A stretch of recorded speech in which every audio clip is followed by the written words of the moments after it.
lecture.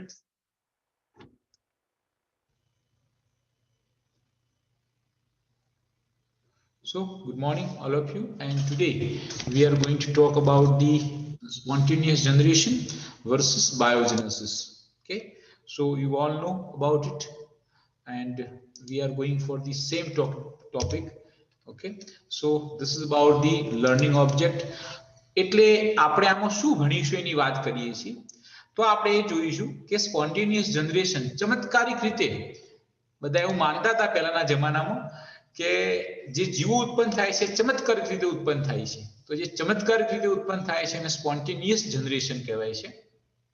અને લોકોએ સ્વીકારી પણ લીધું એ વખતે, જૂના જમાનાની વાત છે કે એ વખતે લોકોએ સ્વીકારી લીધું, and that time it is known as spontaneous generation. Spontaneous જનરેશનની બીજું અંગ્રેજીમાં આપણે અબાયોજેનેસિસ પણ કહીશું, અને એ આપણે ભણીશું કે કઈ રીતે આ એક્સપ્લેનેશન જે હતા સ્પોન્ટેનિયસ જનરેશનના એ આવેલા. એન્ડ એની જોડે આપણે એ પણ જોઈશું કે વાન હેલ્મન્ટ, રેડી, નિધામ, સ્પેલેન્જાની એન્ડ પાસ્ચર એ લોકોએ કઈ રીતે પ્રયત્નો કર્યા, અને જે લોકો સમજતા હતા કે નિર્જીવમાંથી સજીવ બને છે, બરાબર, એને ખોટું સાબિત કર્યું, એને ડિસ્પ્રૂવ કર્યું, એટલે કે એને ખોટું સાબિત કરવા માટે એમને કયા પ્રયોગો કર્યા અને એમને શું શું કામગીરી પ્રયોગની અંદર કરી, સર્વેનો આપણે જે અભ્યાસ કરીશું. ઓકે, તો એ આના લર્નિંગ આઉટકમ છે અને એના વિશે આપણે વાત કરીશું. Okay, so I M just go with that. સૌથી પહેલા કે બાયોજેનેસિસ કોને કહીશું, વોટ ઇઝ બાયોજેનેસિસ? તો new life arise from living matter, કે નવું જે કોઈ પણ જીવ ઉત્પન્ન થાય છે એ જૂનું અસ્તિત્વ ધરાવતું કોઈ પણ જીવ હોય એમાંથી ઉત્પન્ન થાય છે, અથવા આપણે એમ કહી શકીએ કે સજીવમાંથી સજીવ નિર્માણ થાય છે. મેં તમને આકૃતિ પણ આગળના લેક્ચરમાં બતાવી હતી કે એક જે બેક્ટેરિયા છે એમાંથી બે બેક્ટેરિયા બને છે, એટલે કે એક બેક્ટેરિયા અસ્તિત્વ ધરાવતો હતો એમાંથી જ બીજા બે બેક્ટેરિયા બને છે. તો આ રીતે જે છે એને બાયોજેનેસિસ કહીશું. ધેટ મીન્સ કે સજીવમાંથી જ સજીવનું નિર્માણ થાય છે. ઓકે, એન્ડ ધેન આપણે બીજી વાત જોઈશું અબાયોજેનેસિસની. તો આપણે અબાયોજેનેસિસ વિશે વાત કરીશું કે અબાયોજેનેસિસ શું છે. તો લાઈફ જે છે એ નોન લિવિંગ મેટરમાંથી થાય છે. પહેલા લોકો એવું માનતા હતા કે જે નોન લિવિંગ મેટર છે એમાંથી જ જીવ ઉત્પન્ન થાય છે. એનું એક ઉદાહરણ છે કે થોડા કપડા લઈ લો અથવા ચીઝ લઈ લો, એમાં થોડા ઘઉંના દાણા નાખો, 21 દિવસ સુધી તમે મૂકી રાખશો, તેમાંથી ઉંદર બનશે. આવી રેસીપી એ લોકો એક વખતે આપતા હતા. તમને કદાચ જાણીને નવાઈ લાગશે કે આજે કદાચ ઘરે શીરો બનાવવો હોય અથવા કોઈ મિક્સ સબ્જી બનાવી હોય તો આપણે રેસીપી આપીએ કે સૌથી પહેલા આમ કરો, પછી આમ કરો. તો એ વખતે લોકો રેસીપી આપતા હતા કે ઉંદર કઈ રીતે બનાવવાના. ઓકે, તો એ બધાને બાયોજેનેસિસ કહેવાય, અને એને આપણે ચમત્કારિક એટલે કે સ્પોન્ટેનિયસ જનરેશન પણ કહીએ છીએ. ઓકે, તો આ બંને વિચારધારા હતી. એક વિચારધારા એવી હતી કે સજીવમાંથી સજીવ નિર્માણ થાય છે, બીજી વિચારધારા એવી હતી કે નિર્જીવમાંથી સજીવ ઉત્પન્ન થાય છે. જે સજીવમાંથી સજીવ ઉત્પન્ન થાય છે એને આપણે બાયોજેનેસિસ કહીએ છીએ. જેની અંદર લોકો એવું માનતા હતા કે નિર્જીવમાંથી સજીવ ઉત્પન્ન થાય છે એને અબાયોજેનેસિસ કહેવામાં આવતું હતું, અને એને સ્પોન્ટેનિયસ જનરેશન કહેવામાં આવતું હતું. એટલે કે ચમત્કારિક રીતે આ સજીવો ઉત્પન્ન થાય છે. એના માટે કેવી રીતે ઉત્પન્ન થાય છે એમનો કોઈ ખ્યાલ હતો નહીં. પણ તમારી જાણકારી માટે કહી દઉં કે એ બધું ખોટું હતું, અબાયોજેનેસિસ અથવા સ્પોન્ટેનિયસ જનરેશન. અને વૈજ્ઞાનિકો એને સાચું સાબિત કરવાના જે પ્રયત્નો કર્યા હતા કે ભાઈ સ્પોન્ટેનિયસ જનરેશન સાચું છે, ચમત્કારિક રીતે જીવ ઉત્પન્ન થાય છે સાચું છે, નિર્જીવમાંથી સજીવ ઉત્પન્ન થાય છે સાચું છે. એના માટે વૈજ્ઞાનિકો જે પ્રયત્નો કર્યા, જે પ્રયોગો કર્યા, એને બીજા વૈજ્ઞાનિકોએ ખોટા સાબિત કર્યા, અને અંતે આજે પણ આપણે જાણીએ છીએ કે સજીવમાંથી સજીવનું નિર્માણ થાય છે. તો એ કોન્ટ્રોવર્સી જે હતી, એના વચ્ચે જે વિવાદ હતો કે ભાઈ નિર્જીવમાંથી સજીવ બને છે કે સજીવમાંથી સજીવ બને છે, અને આખરે એ વાત જ યોગ્ય લાગી કે સજીવ જે છે એમાંથી સજીવ બને છે. તો એ બાબતે આપણે આજે અભ્યાસ કરીશું. તો એની અંદર આ આપણે જે વાત કરી છે, બરાબર, એ અબાયોજેનેસિસની છે. એના વિશે હવે તમે જાણો છો, બરાબર. તો આપણે જોઈશું કે સૌથી પહેલા કોને અબાયોજેનેસિસ જે છે એના વિશે આપણને જાણકારી આપી. અથવા જેને વાત કરી તો તમને કદાચ નવાઈ લાગશે કે એરિસ્ટોટલ કે જેના જમાનામાં 150 વૈજ્ઞાનિકો પેદા થયા હતા અને જે એવું કહેતા, કોઈ એમ કે વીજળી કઈ રીતે આવે છે, વરસાદ કઈ રીતે પડે છે, પહેલા વીજળી આવે છે કે વરસાદ આવે છે, તો એરિસ્ટોટલ એને સમજાવતા પણ ખરા અને એવા પ્રશ્નો પૂછતા કે જેના જે વખતના જે વિદ્યાર્થીઓ છે, જે વૈજ્ઞાનિકો બન્યા હતા એનો જવાબ શોધતા. અને એ વખતે 150 જેટલા વૈજ્ઞાનિકો એરિસ્ટોટલના સમયમાં ઉભા થયા હતા, જેને નવી નવી શોધ કરી હતી. અને એવા ગ્રેટ ફિલોસોફર ગ્રીકના હતા અને એમને એ વખતે એવી વાત કરી હતી કે ફ્રોગ, માઇસ અને બીજા જે એનિમલ છે એ બધા કાદવ કીચડ એટલે કે મડમાંથી ઉત્પન્ન થાય છે અને ચમત્કારિક રીતે ઉત્પન્ન થાય છે. ઓકે, તો આ એરિસ્ટોટલે વાત કરી હતી અને એટલે બધાએ પછી એના ઉપર રિસર્ચ શરૂ કર્યું, વખત સંશોધન કર્યા. એના પછી આયા વર્ઝિલ. તો વર્ઝિલે તો શું કર્યું કે બીજ એટલે કે જે મધમાખી છે એનો ઉછેર તમે કઈ રીતે કરી શકો એના માટે એમને વાત કરી અને એના માટે એમને ઉદાહરણ પણ આપ્યા. એનું નામ વર્ઝિલ હતું, તો વર્ઝિલે આ બધું કામ કર્યું. So describe the method for the artificial propagation of bees. Okay, goddess Gaia, people also believe that, એ લોકો એવું પણ માનતા હતા કે ગોડેસ જીયા છે જનરેશન ઓફ લિવિંગ બીંગ્સ, જે જીવંત માણસો ઉત્પન્ન થાય છે, whatever the living beings is going to generated, that is done by the goddess Gaia. તો એ ઉત્પન્ન કરે છે એવું પણ એ લોકો માનતા હતા. ઓકે, કે ભાઈ આ દેવી છે અને આ દેવી જે છે એ પોતે જ જે છે એ જીવો ઉત્પન્ન કરે છે. તો એવું પણ લોકો એ સમયે માનતા હતા. ઓકે, ધેન આફ્ટર આપણે વાત કરીએ તો વાન હેલ્મોટ. તો વાન હેલ્મોટે શું કર્યું, તો મેં તમને આગળ વાત કરી હતી એ જ કે એને વાત કરી કે ગ્રેઇન, વીટ ગ્રેન્સ એટલે કે ઘઉંના દાણા, સોઇલ લિનેન, બરાબર, ભૂસું, આ બધું ભેગું કરો, ચીઝ, આર પ્લેસ, આ બધું લઈ અને તમે એને મૂકશો થોડા દિવસ માટે, તેમાંથી ઉંદર બનશે. ઓકે, સો આજે એ વસ્તુ કોઈ માનવા તૈયાર નથી, ખોટી છે. અને એ વખતે આ બધા માનતા હતા કે ભાઈ આ વસ્તુ આ રીતે હશે. તો this is about van Helmont. Okay, અને આ લોકોએ એક્ઝામ્પલ હતા કે જે લોકો અબાયોજેનેસિસને સપોર્ટ કરતા હતા. હવે અબાયોજેનેસિસ છે એનો જે કન્સેપ્ટ છે એ કઈ રીતે હતો કે બહુ જૂનો નથી, 100 વર્ષ પહેલાની જે વાત છે કે 100 વર્ષ પહેલા લોકો આ માનવા તૈયાર નહોતા. બરાબર, કે એ લોકો અબાયોજેનેસિસમાં માનતા હતા અને લોકો એવું કહેતા હતા કે ટોડ, સ્નેક્સ અને માઇસ છે એ બધા મોઇસ્ટ સોઇલ એટલે કે ભીની જમીનમાંથી ઉગે છે. બરાબર, flies food emerge from manure, અને જે મધમાખીઓ છે, જે માખીઓ છે એ બધા ખાતર મેન્યુરમાંથી ઉત્પન્ન થાય છે. મેગોટ, the larvae of flies could arise from the decaying crops. બરાબર, તો જે મેગોટ છે, જે લાર્વી છે ફ્લાઇસના, એ પણ ડિકેઇંગ ક્રોપ્સમાંથી ઉત્પન્ન થાય છે. તો આ બધી વસ્તુ જે છે એ લોકો એને બિલીવ કરતા હતા. બાયોજેનેસિસ તમને બધાને ખબર છે કે પ્રી એક્ઝિસ્ટિંગ પેરેન્ટ જે છે એમાંથી નવો જીવ ઉત્પન્ન થાય છે, એને આપણે બાયોજેનેસિસ કહીએ છીએ. અને મેં તમને એક્ઝામ્પલ પણ આપ્યું હતું, ફરી એ જ એક્ઝામ્પલ બતાવું છું કે આ રીતે બાઇનરી ફિશન છે, એમાંથી એકમાંથી બે બને છે અને આગળ જે અસ્તિત્વ ધરાવતા હતા એમાંથી જ બીજા બને છે. For your reference only. તો હવે આપણે એ જોઈએ કે કઈ રીતે બધા એક્સપેરિમેન્ટ. તો એવા કયા એક્સપેરિમેન્ટ જે બાયોજેનેસિસને સપોર્ટ કરે છે અને જેને બાયોજેનેસિસ પ્રસ્થાપિત કર્યું, એસ્ટાબ્લિશ કર્યું. ઓકે, તો સૌથી પહેલો પ્રયોગ રેડીનો હતો. ઇન ધ યર ઓફ 1665, 1665 ની અંદર રેડીએ, ઇટાલિયન ફિઝિશિયન હતો, એને વાત કરી અને એને એક એક્સપેરિમેન્ટ આપ્યો. આપણે આગળ જોયું હતું એટલે બહુ ડિટેલમાં વાત નથી કરતો, પણ તમને સમજાવું છું. And this is one photo of Francisco ready. Okay, તો ફ્રાન્સિસ્કો રેડીનો ફોટોગ્રાફ છે. એન્ડ આઈ બિલીવ કે તમે લોકોએ બધું વાંચ્યું હશે અને હું તમારો એક ટેસ્ટ પણ તમને મોકલીશ MCQ નો. Look at here the experiment of Redi. તો એને 3 બરણી લીધી, દરેક બરણીની અંદર અલગ અલગ વ્યવસ્થા હતી. એકની અંદર ખુલ્લી રાખી હતી, જે તમે અહીંયા જોઈ શકો છો. બરાબર, અને એક જે હતો એને બંધ કરી દીધી, બહુ ટાઈટ બંધ કરી દીધી. બીજાના ઉપર કાગળ, બરાબર, અથવા કોઈ કવર એવો કંઈક ગોઝ એટલે કે જાડી જેવો ભાગ બાંધ્યો હતો જેથી મધમાખી અંદર ન જઈ શકે. હવે એને શું કર્યું, તો એને એ વખતે એક જ કામ કર્યું કે એ જે 3 બરણી હતી એમાં માંસના ટુકડા મૂકી દીધા હતા પહેલેથી જ. તો ખુલ્લી હતી એમાં માખીઓ આવીને એમને ઈંડા મૂક્યા અને એમાંથી બીજી માખી ઉત્પન્ન થઈ. જે ટાઈટ હતી એમાં કોઈ માખી ઉત્પન્ન થઈ નહીં, કારણ કે અંદર કોઈ માખી જાય નહીં, ઈંડા મૂકી ન શકે, તો અંદર કોઈ મધમાખી અથવા એના બચ્ચા પેદા થઈ શકે નહીં. ત્રીજું જે હતું કે જેની અંદર મીટનો ટુકડો મૂક્યો તો એની અંદર જાળી હતી, તો અંદર મધમાખી ન જઈ શકતી, તો એના ઈંડા એને જાળી ઉપર મૂક્યા અને એમાંથી મધમાખી બની. એટલે આવા 3 એક્સપેરિમેન્ટ એને કર્યા અને એના ઉપરથી સાબિત કર્યું કે ભાઈ જો જીવમાંથી જીવ ઉત્પન્ન થતો હોત, બરાબર, તો જે આ માંસના ટુકડા મૂક્યા છે, જેને જાળી કવર કરી છે, જેને બૂચ માર્યો છે, તો એની અંદરથી જે મધમાખી છે એના બચ્ચા પેદા થવા જોઈતા હતા. ઓકે, મેગોટ, પણ they can't. That means કે લિવિંગ જે છે એ જ લિવિંગ પેદા કરે છે, non living is not going to generate the living things. એટલે સ્પોન્ટેનિયસ અને અબાયોજેનેસિસ ખોટું છે. તો એવું એને સાબિત કર્યું અને સૌથી પહેલા એને આ પ્રસ્થાપિત કર્યું હતું. So this thing is about the abiogenesis disprovement. કઈ રીતે અબાયોજેનેસિસ ડિસ્પ્રૂવ કર્યો એના માટેની વાત છે. તો એના પ્રયોગોમાં પહેલું રિઝલ્ટ હતું આપણે જોયું એ પ્રમાણે કે ફર્સ્ટ એક્સપેરિમેન્ટ એટલે કે પહેલી જ બજારમાં શું થયું, સેકન્ડમાં શું થયું, અને એ પ્રમાણે જોઈએ તો થર્ડમાં શું થયું. Okay, so you better know about it. Now conclusion શું આવ્યું? તો maggot arise from the egg laid down by flies, not by spontaneous generation. મધમાં માખી જે ઈંડા મૂકે છે એમાંથી જ નવું જનરેશન પેદા થાય છે, ચમત્કારી રીતે કોઈ ઉત્પન્ન થતું નહોતું.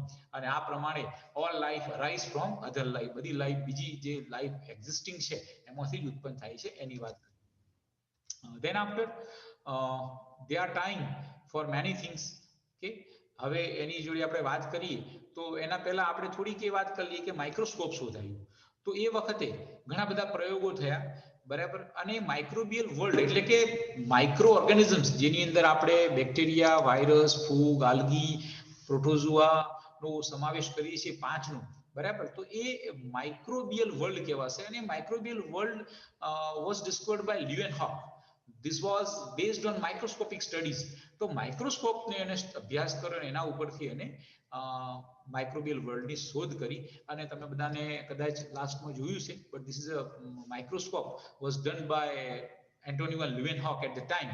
ઓકે, તો એમને આ માઇક્રોસ્કોપ બનાવ્યું હતું. તો એન્ટોની વન લ્યુવેનહોક કોણ હતા? તો એન્ટોની વન લ્યુવેનહોક છે એ ફર્સ્ટ પર્સન, આ વર્લ્ડના પહેલા માણસ હતા કે જેને માઇક્રો ઓર્ગેનિઝમ એક્યુરેટલી જોયા અને એના વિશે નોંધ્યું, ડિસ્ક્રાઇબ કર્યું. ઓકે, અને બહુ ઊંચું ભણેલા હતા. that we can see in next slide.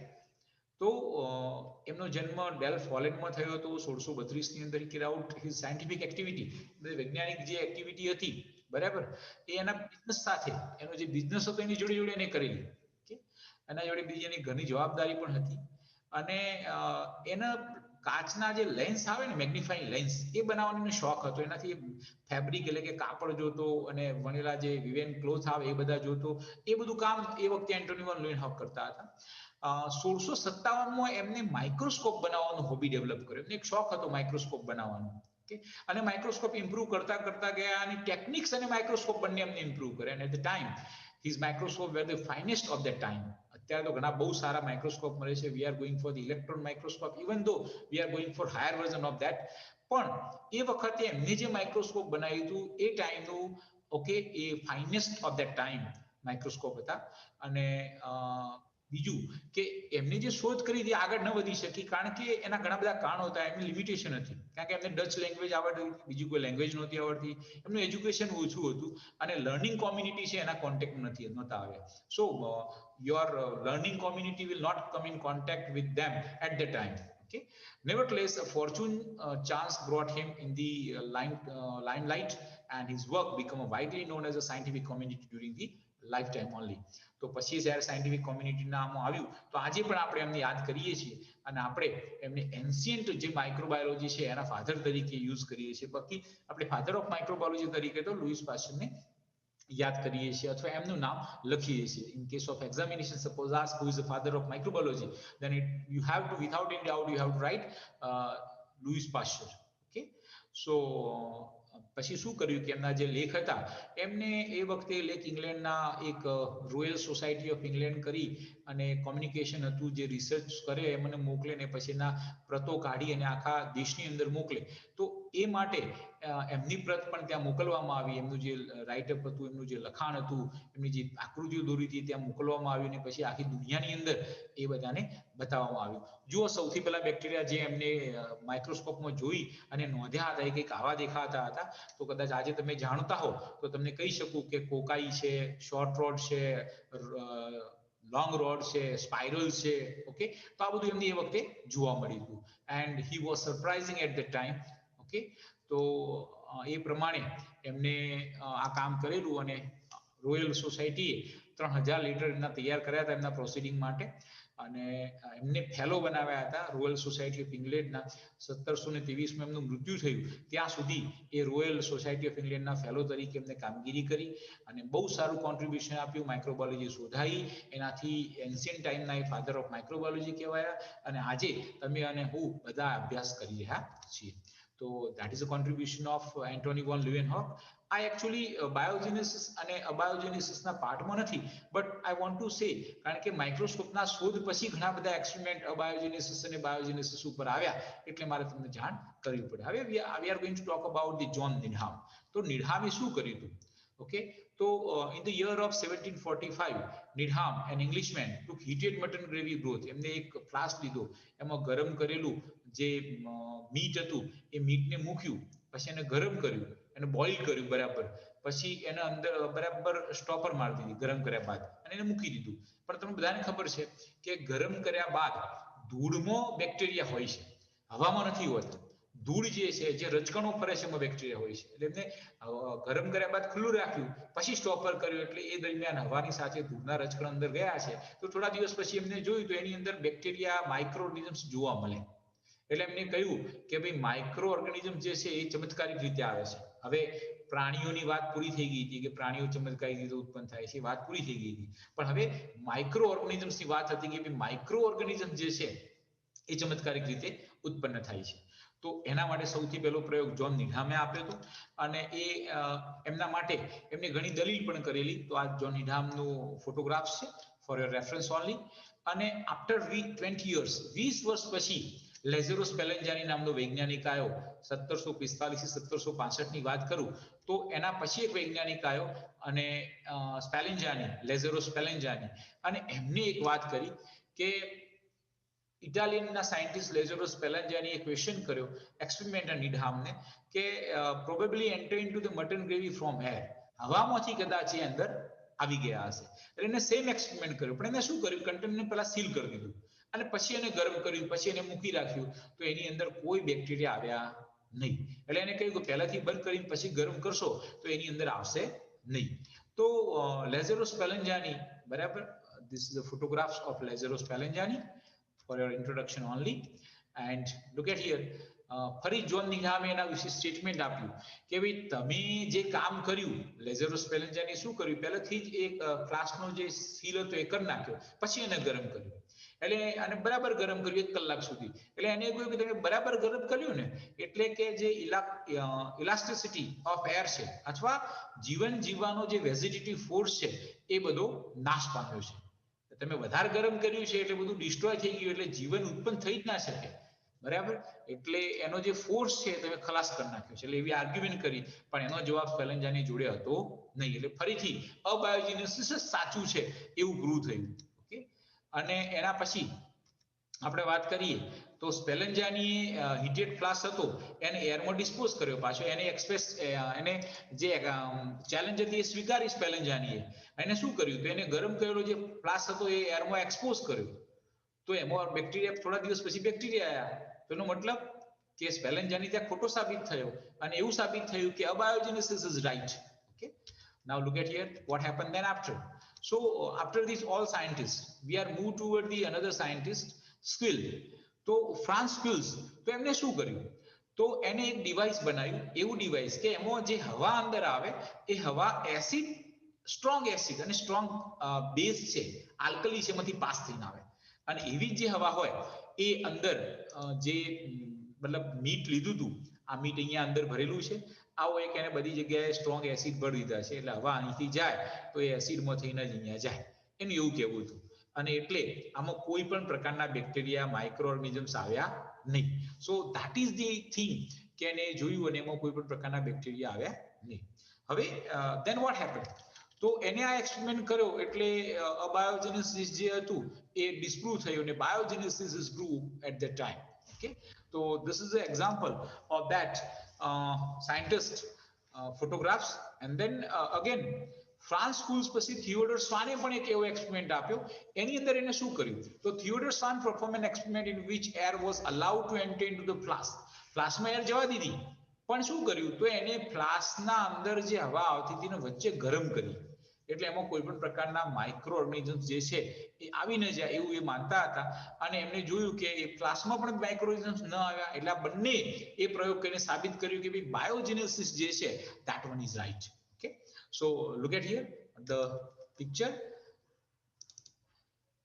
તો અહીંયા એમને આ જે છે એ પિક્ચર બતાવ્યું છે કે આ રીતે એર અહીંયાથી દાખલ થતી હતી, air inlet entrance they are going to flame it, અહીંયાથી ગરમ થાય હવા જે અંદર જાય અને પછી હવા અહીંયા આવી જતી હતી અને દેન there is no organism, કોઈ ઓર્ગેનિઝમ એની અંદર જોવા મળતા નહોતા. તો આ પ્રમાણે એમને એક્સપેરિમેન્ટ કર્યો. તો Theodore swan and France clues આ એમનો ફોટોગ્રાફ છે for your reference only. Okay, તો એમને આ પ્રમાણે કામ કર્યું અને એ વખતે આ બંને જ્યારે એક્સપેરિમેન્ટ આપ્યું એટલે હવે આપણને ખબર છે કે તમે કોઈ પણ સારી વાત કરતા હોય બરાબર તો એને વિરોધ પક્ષ તો હોય જ, તો એના પણ વિરોધ પક્ષ હતા બાયોજેનેસિસના. એમને બંને કહ્યું ભાઈ આ બધું જ કોઈ ચમત્કારિક રીતે થતું નથી, કોઈ નિર્જીવમાંથી ઉત્પન્ન થતું નથી, એ માઇક્રો ઓર્ગેનિઝમ્સ પણ નિર્જીવમાંથી ઉત્પન્ન થતા નથી. તો એના માટે એમને એક્સપેરિમેન્ટ કર્યો. તો એ વખતે ઘણા લોકો એનો વિરોધ કર્યો અને કહ્યું કે ભાઈ આ સ્પોન્ટેનિયસ જનરેશન છે બરાબર, કારણ કે તમે એને ગરમીમાંથી પસાર કરો છો અથવા હીટમાંથી પસાર કરો છો.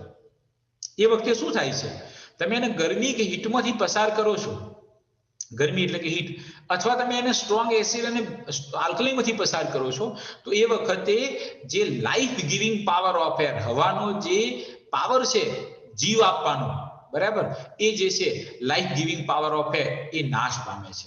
એટલા માટે જ આ જે એમને એવું કહેવું હતું કે જે નોન લિવિંગ છે એમાંથી લિવિંગ ઓર્ગેનિઝમ પેદા થતા નથી. તો સ્કીવાને ફરીથી રિસ્પોન્સ કર્યો અને શું કર્યું, તો એને ગરમ હવા અંદર જવા દીધી અને જેની અંદર મીટ મૂકી હતું એની જગ્યાએ એને ડેડકો મૂક્યો. તો ડેડકો લાંબા સમય સુધી જીવતો રહ્યો અને ગરમ હવા કઈ અંદર જવા દીધી તો ડેડકો બહુ લાંબા સમય સુધી જીવતો રહ્યો. એટલે એને સાબિત કર્યું કે ભાઈ આ ગરમીથી કોઈ પણ પ્રકારની આવી જે મતલબ જીવ છે બરાબર અથવા લાઈફ ગિવિંગ પાવર છે ઓફ એર એ કોઈ ખલાસ થતો નથી, એમના એમ જ રહે છે. એને મીટની જગ્યાએ જ ફ્લાસ્કમાં ડેડકો મૂક્યો અને ગરમ કરીને હવા અંદર જવા દીધો, ડેડકો જીવતો રહ્યો લાંબા સમય સુધી. તો એમને ફરીથી એને આને બધાને ખોટા સાબિત કર્યા, સ્કીવાને, થિયોડોર સ્કીવાન એને રિસ્પોન્ડ કર્યું અને એ લોકોને ખોટા સાબિત કર્યા. તો હવે they are on the right way. અને આ બધું ચાલતું હતું એટલામાં જ ઓકે બે વૈજ્ઞાનિકો બીજા આયા, એક હતા શ્રોડર અને એની જોડે બીજા હતા van Dutch in the year of 1854. Okay, એમને એક એક્સપેરિમેન્ટ કર્યો કે આ જે ઓબ્જેક્શન હતું ને કે ભાઈ તમે ગરમ કરો અથવા આલ્કલીમાંથી પસાર કરો, સ્ટ્રોંગ બેઝમાંથી એસિડમાંથી પસાર કરો તો life giving power of air જતો રહે. તો એની જગ્યાએ એમને શું કર્યું, તો એમની જગ્યાએ એમને કોટન મૂકી દીધું, જે ટેસ્ટ ટ્યુબ હતી એની વચ્ચે કોટન મૂકી દીધું અને પછી કહ્યું કોઈ ગરમી નહીં, કોઈ એસિડ, કોઈ આલ્કલાઇન કન્ડિશન નહીં, કોઈ સ્ટ્રોંગ એસિડ, કોઈ સ્ટ્રોંગ આલ્કલાઇન નહીં, કોઈ હીટિંગ નહીં, ફક્ત કોટન મૂક્યું અને પછી હવા અંદર જવા દીધી તો પણ એની અંદર કોઈ પ્રકારના જીવ ઉત્પન્ન થયા નહીં. એટલે આના ઉપરથી મેં સાબિત કર્યું કે ભાઈ એરની જે લાઈફ ગિવિંગ પાવર છે બરાબર એ અંદર એવો જ રહેશે અને કોઈ પણ જે અબાયોજેનેસિસ છે, સ્પોન્ટેનિયસ જનરેશન છે, બધું ખોટું છે અને જીવમાંથી જીવ ઉત્પન્ન થાય છે. તો આ વાત જે છે એમને એ વખતે કરી અને તમને જાણીને કદાચ નવાઈ લાગશે કે આ બંને વૈજ્ઞાનિકો છે, જો અહીંયા ફિગરની અંદર એમને આ રીતે વચ્ચે કોટન મૂકીને હવા અંદર આવવા દીધી તો આ ફ્લાસ્કને ઘણા દિવસો સુધી કઈ થયું નહીં. એટલે મતલબ એની અંદર કોઈ પણ પ્રકારના બેક્ટેરિયા, માઇક્રોઓર્ગેનિઝમ્સ આવ્યા નહીં.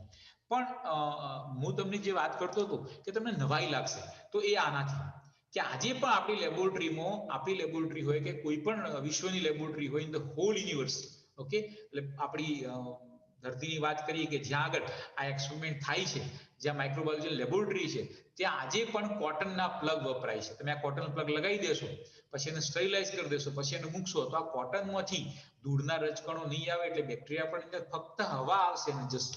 તો આ પણ આજે આપણે ચાલુ છે. Okay, so this is only for your reference કે તમને ખ્યાલ આવે કે કઈ રીતે આ બંનેનું કામ આજે પણ આપણે વખાણીએ છીએ, આજે પણ એનો ઉપયોગ કરીએ છીએ. હવે આ લુઈસ પાસ્ચરનો ફોટોગ્રાફ છે and you all know that આ ક્વેશ્ચન એક્ઝામમાં 100% વિલ કમ કે who is the father of microbiology. So Louis Pasteur is the father of microbiology.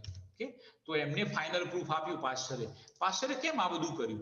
તો પાસ્ચર જ્યારે આ બધું કામ કરતા હતા એ વખતે બધાએ જબરજસ્ત દલીલ કરીને કહ્યું કે ભાઈ અબાયોજેનેસિસ સાચું છે, અને એ વખતે પાસ્ચરે બરાબર નિર્ણય કરી લીધો કે ના, મારાને ખોટું સાબિત કરવું છે. એટલે મેં શું કર્યું? તો એમને એક ફ્લાસ્ક બનાવ્યો. કેવો ફ્લાસ્ક બનાવ્યો? તો એનો આગળનો ભાગ એકદમ સાંકડો હોય અને સહેજ વળેલો હોય. હું તમને બતાવું છું ફિગરની અંદર. એને ગુઝ નેક કહ્યું. ઓકે, અને એ ગુઝ નેક બનાવીને પછી અંદરનું જે મીટ ભરી હતું એને બરાબર એમને ગરમ કરી નાખ્યું. પછી એમને મૂકી દીધું. તો એની અંદરથી ના હવા આવી શકે પણ ધૂળના રજકણો ઉપર ચડી શકે નહીં. એટલે એની અંદર કોઈ પણ પ્રકારના ડસ્ટના પાર્ટિકલ ન આવ્યા. એટલે ડસ્ટના પાર્ટિકલ ન આવે તો માઇક્રો ઓર્ગેનિઝમ્સ આવે નહીં. ઓકે, તો that type of experiment was done by Pasteur. અને તમને I'm showing you right now કે આ રીતે એમને ફ્લાસ્ક બનાવ્યો અને આની અંદર એમને સૌથી પહેલા મીટ ભરી નાખ્યું, બ્રોથ લીધો, લિક્વિડ જે હોય એને લીધું. ઓકે, સ્ટરાઇલ બ્રોથ, ખાવા માટે બેક્ટેરિયાને જે જરૂર હોય એવું લીધું, એને ગરમ કરી નાખ્યું અને આખો આ ફ્લાસ્ક સીલ કરેલો હતો અહીંયા સુધી.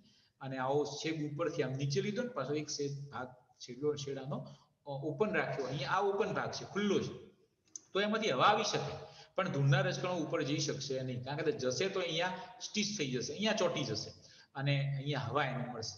અને આ પ્રમાણે એમાં પછી લાંબા સમય સુધી મૂકી રાખ્યું. અને આજે પણ એમના મ્યુઝિયમમાં તમને આ ફ્લાસ્ક જોવા મળશે જેમાં આજે પણ કન્ટામિનેશન નથી. એનો કહેવાનો મતલબ એવો છે કે બેક્ટેરિયા જે છે એ હવામાં હોતા નથી, પણ હવાની સાથે જે ધૂળના રજકણો આવે છે એની અંદર બેક્ટેરિયા હોય છે.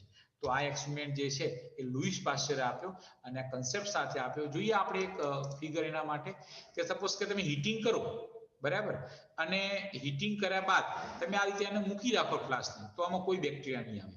પણ તમે હીટિંગ કરો છો અને ઉપરનો ભાગ તૂટી જાય છે તો હવા અને ધૂળના રજકણો બધું અંદર આવશે, તો આ પ્રમાણે બેક્ટેરિયા આવશે. તમે હીટિંગ કરો છો પણ જો ફ્લાસ્ક સહેજ આડો પડ્યો, બરાબર, તો ત્યાં આગળ ધૂળના રજકણો હતા, એ ધૂળના રજકણો પાછા ગ્રોથમાં આવી જશે અને ગ્રોથમાં બેક્ટેરિયાનો ગ્રોથ થશે. તો આ ત્રણ રીતે આપણે સમજી શકીશું સારી રીતે. અને જુઓ, લુઈસ પાસ્ચરનો આ ફ્લાસ્ક એમને જે શરૂઆતમાં બનાવેલો એ આ હતો. આજે પણ મ્યુઝિયમની અંદર એ જોવા મળે છે અને જે બ્રોથ આમાં ભરેલો છે એ આજે પણ એ જ રીતે કહી શકાય કે સ્ટરાઇલ છે. સૌથી પહેલા એને લેવાનું, અહીંયા રીતે ગરમ કરો એટલે બેક્ટેરિયા જે બધા હશે એ મરી જશે, માઇક્રોઓર્ગેનિઝમ્સ બધા કિલ થઈ જશે.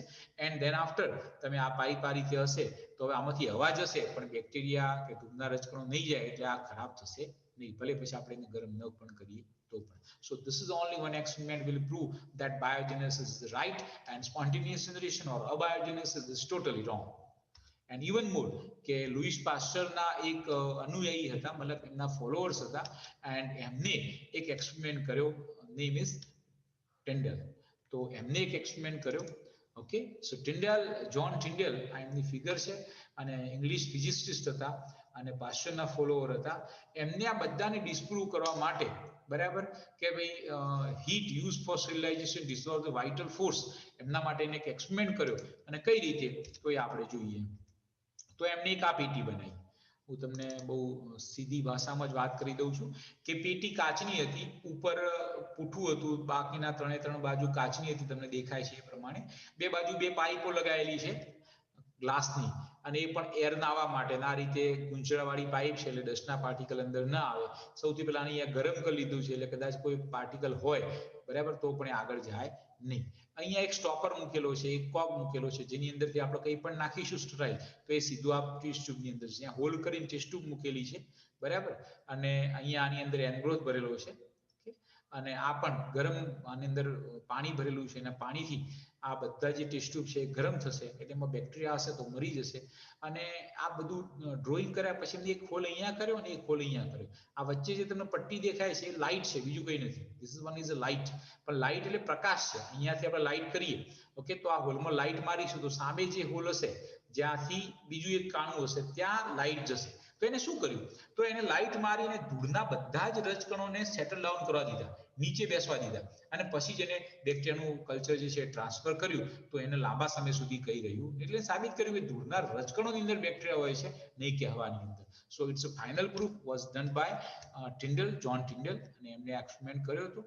એન્ડ એક બોક્સ બનાવ્યું છે આપણે આ જોઈએ. Like that John Tyndall will give the final result. Now look at here કે કેટલા વૈજ્ઞાનિકો હતા કે જે અબાયોજેનેસિસમાં માનતા હતા. તો એરિસ્ટોટલ, વર્ઝિલ, વાન હેલ્મોટ, જોન નીડહામ અને બીજા ઘણા હતા, પણ આ નામ તમારે લખવાના થશે. સપોઝ ઇન એમસીક્યુ તમને પૂછાય કે from the following which one is support abiogenesis, તો આમાંથી કોઈ હોય તો તમારે લખવાનું. એમ પૂછાય which one not support biogenesis, તો આમાંથી કોઈ ના હોય. Francesco Redi, Louis Joblot, Lazzaro Spallanzani, Schulze and Schwann, Theodore and van Dutch, Louis Pasteur અને ટિન્ડલ. તો these are the scientists who support biogenesis, okay, or disprove the biogenesis or against the spontaneous generation. So this is a small lecture and for you, for your information. And tomorrow we are starting with a new topic, and this is the end of biogenesis versus abiogenesis, or you can say spontaneous generation. Okay, how it was evolved and how it is going to be disproved by the scientists, a different experiment, and the name of the scientists which are involved in it. Thank you very much. I'm going to finish this lecture.